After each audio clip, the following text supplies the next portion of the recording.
चला आज मस्त पाणी येत आहे, मस्त आलू गुंडे आणि चटणी तयार करू। चटणी तर मी व्हिडिओ टाकलेला आहे। त्यासाठी आपण मस्त आलू उकडून घेतलेले आहे। आलूमध्ये उकडतानाच मीठ टाकायचं, आलूला मिठाची चव छान लागते आणि पिके होऊ द्यायचे 4। आता आपण धणे घेतलेले आहेत, मिरच्या, लसण, कांदा छान असं आटम घेतलेले आणि सोप आणि धणे छान असे भाजून घ्यायचे। सोप आणि धणे भाजले ना की अशी मस्त त्याला मग मिक्सरमध्ये बारीक करून घ्यायचं। चव छान लागते, आलूगोंडे असो किंवा मग समोसा असो, दोन्ही मिश्रण सारखेच लागतात त्यांना। आणि मग नंतर ते झालं की मस्त मिरची, अद्रक, सांबार याचा पेस्ट करून घ्यायचा। मिरच्या जास्त घ्यायच्या, तिखट नाही टाकायचं ना आपल्याला। चला आता मस्त कढई घेऊ, कढईमध्ये मस्त असं खूप भरपूर असं तेल घ्यायचं, मस्त लसण, जिरे, मिरे टाकायचे आणि कढीपत्ता टाकायचा। कढीपत्ता छान होऊ द्यायचा आणि मग मस्त कांदे टाकायचे। कांदे भरपूर घ्यायचे बरं, कांदे जास्त असते ना की छान आलूगोंडा खूप मस्त लागतो आणि या पावसात त्याचा खूपच छान लागतो आणि मस्त लागते अशी टेस्ट। आणि आता बघा मी मग अशी मिक्सरमध्ये मिरच्याचा पेस्ट केला होता ना, तो पेस्ट पूर्ण टाकायचा मस्त। मी 2 किलो आलूगोंडे आहे, त्यासाठी मस्त हा पेस्ट करायचा। त्यात मस्त असं मी पेस्टमध्ये कांदा छान होऊ द्यायचा आणि नंतर त्यामध्ये आलू चिरून घेतले आणि ते बारीक केले। आता आपण जे धने आणि सोपचं जे कूट केलं होतं ना ते टाकलं आहे। ते झालं, फ्राय झालं की मस्त हळद, तिखट, मसाला ते छान होऊ द्यायचं आणि आता मीठ टाकलेलं आहे आपण।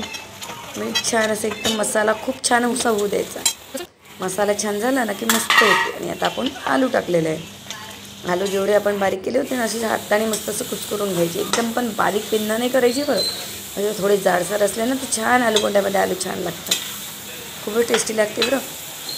या पावसाच्या पाण्याच्या मोसममध्ये तर मुलांना तेच जास्त आवडते, त्यासाठी मी घरीच तयार करते। मस्त तेजपान वगैरे सगळं टाकलेलं आहे। आता सांबार बघू शकता, मसाला आपला तयार झालेला आहे। याला आपण बाजूने काढून ठेवू, कारण याला थंड व्हायला थोडा वेळ लागतो ना। तर मस्त कढईमध्ये तेल तापायला ठेवलं आहे। आता बेसन घ्यायचं, बेसन मस्त घ्यायचं गंजत, त्यात मस्त मीठ, थोडा सोडा टाकायचा आणि ओवा टाकायचा। ओवा, हळद, आवश्यकता असेल तर तुम्ही तिखट पण टाकू शकता।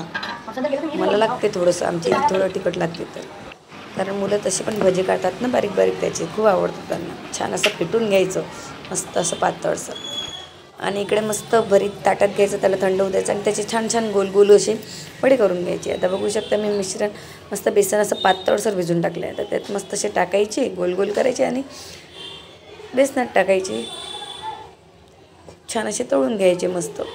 बघू शकता एक एक करून मी सगळे तळून घेतले। बेसन बा माझं किती छान असं स्मूथ झालेलं आहे। आणि हे बाजूबाजूची जी भजी आहे ना, माझ्या मुलांना खूप आवडतात, अशी बारीक बारीक कुरकुरीत लागतात, ते खूप आवडतात त्यांना। बघा माझे आलूगोंडे असे तयार झालेले आहेत, टेस्टी। तुम्हाला आवश्यकता असेल तर तुम्ही याचा ब्रेडवडा पण करू शकता।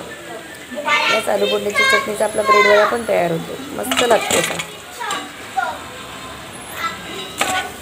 मस्त टेस्टी अशी मिरची पण तळून घ्यायची।